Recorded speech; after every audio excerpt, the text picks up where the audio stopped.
chợt gặp lại với tư cách một người bạn. Anh không biết nói sao cho vừa cảm xúc lúc đó nữa, vừa vui lại vừa buồn. Thực sự là rối lắm, rối lắm, em biết không? Rối lắm, anh không biết anh vẫn còn yêu hay đã ở rồi để vụt mất em. Anh rất lạnh như người khác sưởi thì cũng hết thôi. Khi chỉ là anh từng nói anh sẽ quên với lý trí đó anh đã làm được khi có người mới bước đến. Lòng cứ ngờ đã quên được rồi, nhưng đó chỉ là đường câu che giấu đến khi một mình cứ thổi trong là coi tâm hồn lỡ lần chưa biết đi về đâu. Lần một lần hai lòng đau vì ai sao chẳng thể nói nên lời. Khi cảm giác đó lặp lại anh mới biết nỗi nhớ chưa hề vơi. Bao một sự tám sao để không một sao đúng 3 năm chìm đắm trong ký ức. Anh không dám nói luôn nhớ em, nhưng đôi khi lại tìm em trong tiềm thức. Rồi vừa cười vừa khóc khi đọc lại những dòng tin ngày trước. Là vì lệ mà khóc hay có sao không thể diễn tả được. Người ta không hợp thì chia tay, ở chấp nhận không bàn cãi. Không tin tưởng họ sẽ buông ngay, chẳng còn điều gì vướng lại. Khi họ chán thì sẽ im lặng, ít quan tâm rồi cũng sẽ tan. Như tay chia tay trong một lý do, họ xem sao anh đã lật sân trang. Nhớ người thì đã sao, người đã vội quên từ năm nào. Biết rằng trong lời chỉ còn có nhau, nhưng sau tim ta lại đau. Lần thứ nhất rơi đi trong bất ngờ, anh đã cố sống với từng nhịp thở. Lần thứ hai vẫn đi điều bất ngờ, sao kể lại những gì từng so chơi. Để chờ thẫn thờ rồi cứ ngờ đã hết yêu người. Nào ngờ tình lỡ từng mảnh vỡ tan ra gấp 10. Em buông anh nắm làm sao giữ chặt được đây. Thôi thì cứ để dòng lời ca chạy theo dòng nhạc rồi buông vậy. Cũng có lúc anh từng nghĩ rằng mình đã hết yêu em từ rất lâu, nhưng đến khi gặp lại và trò chuyện anh mới biết tình cảm vẫn còn trao. Đau lắm nhưng làm sao nắm người nói đi lời cho anh biết em phải làm sao đây. Khi giận nước mắt cứ ứ trong miệng, người ta vui với tình nhân hàng cạn, còn mình thì mình sẽ trong giấc mơ. Nỗi đau nào mà cứ gió không nhớ rồi đáng tăng lòng với sự thật bất ngờ. Đúng đã đến lúc anh nên quên đi thôi, và cũng khá lâu rồi từ ngày làm bạn với đơn côi. Đôi khi buồn lắm chứ, nhưng chỉ cần nghĩ về em, những ngày hạnh phúc ở trong quá khứ, lòng cứ vui như đang bên cạnh em. Chắc em nghĩ anh ngốc lắm, cố gắng nuôi hy vọng rằng em sẽ trở về nắm lấy đôi tay rồi ôm anh ship vào lòng. Và đó cũng là điều trong trái tim này luôn hằng mong ước, nhưng sợ xa lại cảm thấy xa vậy mà vẫn xa thêm một bước. Em đã có người yêu, anh sẽ không làm cho em có sự biết rằng giờ chẳng còn là gì, nhưng sao lại đau chứ.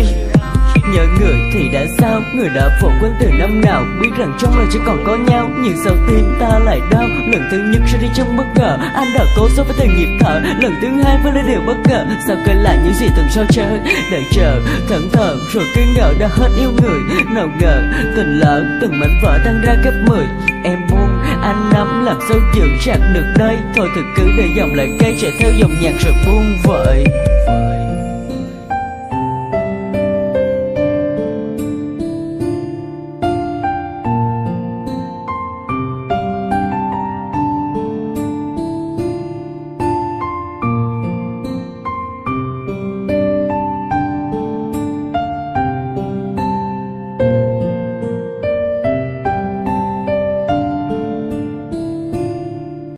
Hãy ủng hộ bằng cách nhấp và đăng ký kênh này ngay phía dưới clip.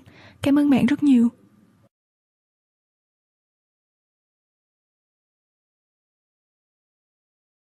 Rừng chờ chẳng còn là gì, nhưng sao lại đau chứ. Nhớ người thì đã sao, người đã vội quên từ năm nào. Biết rằng trong lời chỉ còn có nhau, nhưng sao tim ta lại đau. Lần thứ nhất rơi đi trong bất ngờ, anh đã cố sống với từng nhịp thở. Lần thứ hai vẫn là điều bất ngờ, sao kể lại những gì từng so chơi. Đợi chờ thẫn thờ rồi cứ ngờ đã hết yêu người. Nào ngờ tình lỡ từng mảnh vỡ tan ra gấp 10. Em buông anh nắm làm sao giữ chặt được đây. Thôi thì cứ để dòng lời ca chạy theo dòng nhạc rồi buông vậy.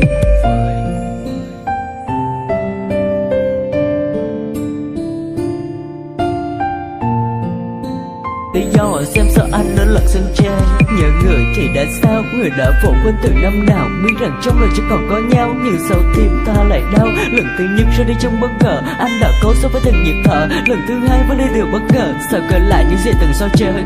Đợi chờ thẫn thờ rồi cứ ngờ đã hết yêu người. Nào ngờ tình lỡ từng mảnh vỡ tan ra gấp 10. Em buông anh nắm làm sao giữ chặt được đây. Thôi thì cứ để dòng lời ca chạy theo dòng nhạc rồi buông vậy. Cũng có lúc anh từng nghĩ rằng mình đã hết yêu em từ rất lâu, nhưng đến khi gặp lại và trò chuyện anh mới biết tình cảm vẫn còn trao. Đau lắm nhưng làm sao nắm người nói đi lời cho anh biết có người mới bước đến lòng cứ ngờ đã quên được rồi, nhưng đó chỉ là đường câu che giấu đến khi một mình cứ thổi trong làn côi tâm hồn lỡ lần cho biết đi về đâu. Lần một lần hai lòng đau vì ai sao chẳng thể nói nên lời, khi cảm giác đó lặp lại anh mới biết nỗi nhớ chưa hề vơi bong một sự tám sao để không một sao đúng 3 năm chìm đắm trong ký ức. Anh không dám nói luôn nhớ em nhưng đôi khi lại tìm em trong tiềm thức, rất vượng cửa vượng không khi đọc lại những dòng tin ngày trước.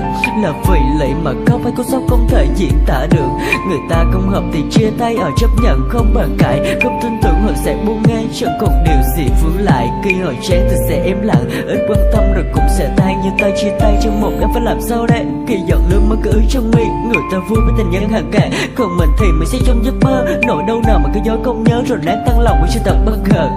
Đúng đã đến lúc anh nên quên đi thôi, và cũng khá lâu rồi từ ngày làm bạn với đơn côi. Đôi khi buồn lắm chứ, nhưng chỉ cần nghĩ về em những ngày hạnh phúc ở trong quá khứ, lòng cứ vui như đang bên cạnh em. Chắc em nghĩ anh ngốc lắm, cố gắng nuôi hy vọng rằng em sẽ trở về nắm lấy đôi tay rồi ôm anh zip vào lòng. Và đó cũng là điều trong trái tim này luôn hằng mong ước, nhưng sợ xa lại cảm thấy xa vậy mà vẫn sẽ làm thêm một bước. Em đã có người yêu, anh sẽ không làm cho em có sự biết. Thời gian trôi qua nhanh thiệt, mới đây đã 3 năm rồi. Cứ nghĩ rằng đã kết thúc từ mấy năm trước rồi chứ, bỗng chợt gặp lại với tư cách một người bạn. Anh không biết nói sao cho vừa cảm xúc lúc đó nữa, vừa vui lại vừa buồn, thực sự là rối lắm, em biết không? Rối lắm, anh không biết anh vẫn còn yêu hay đã ở rồi để vụt mất em. Anh rất lạnh như người khác sưởi thì cũng hết thôi, khi chỉ là anh từng nói anh sẽ quên với lý trí đó anh đã làm được.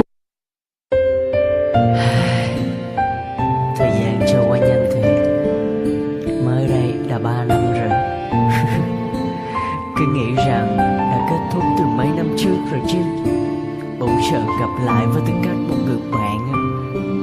Anh không biết nói sao cho vừa cảm xúc lúc đó nữa, vừa vui lại vừa buồn, thực sự là rối lắm, em biết không?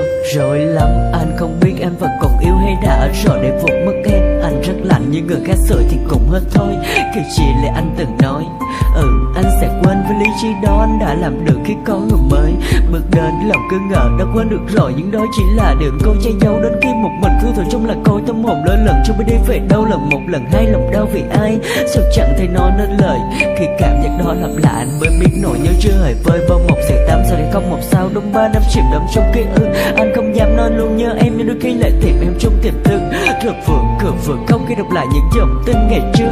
Là vì lệ mà khóc hay có sốc không thể diễn tả được, người ta không hợp thì chia tay ở chấp nhận không bàn cãi, không tin tưởng họ sẽ buông ngay chẳng còn điều gì vướng lại. Khi họ chán thì sẽ im lặng, ít quan tâm rồi cũng sẽ tan như tay chia tay trong một lý do họ xem sao anh nên lật sân chơi. Nhớ người thì đã sao, người đã vội quên từ năm nào, biết rằng trong lời chỉ còn có nhau nhưng sao tim ta lại đau. Lần thứ nhất ra đi trong bất ngờ, anh đã cố sống với từng nhịp thở, lần thứ hai vẫn đi điều bất ngờ, sao kể lại những gì từng sao chơi để chờ thẫn thờ rồi cứ ngờ đã hết yêu người.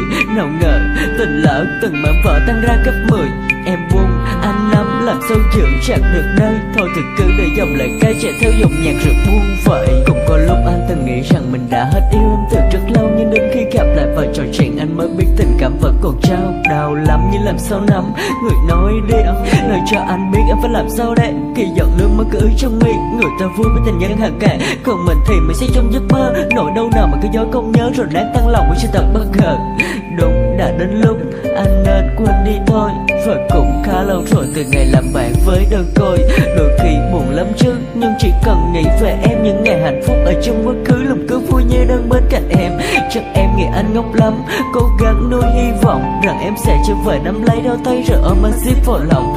Và đó cũng là điều trong trái tim này luôn hằng mong ước, nhưng sợ xa lại cảm thấy xa vậy mà vẫn sẽ làm thêm một bước. Em đã có người yêu, anh sẽ không làm cho em có sự biết rằng giờ chẳng còn lại gì nhưng sao lại đau chứ.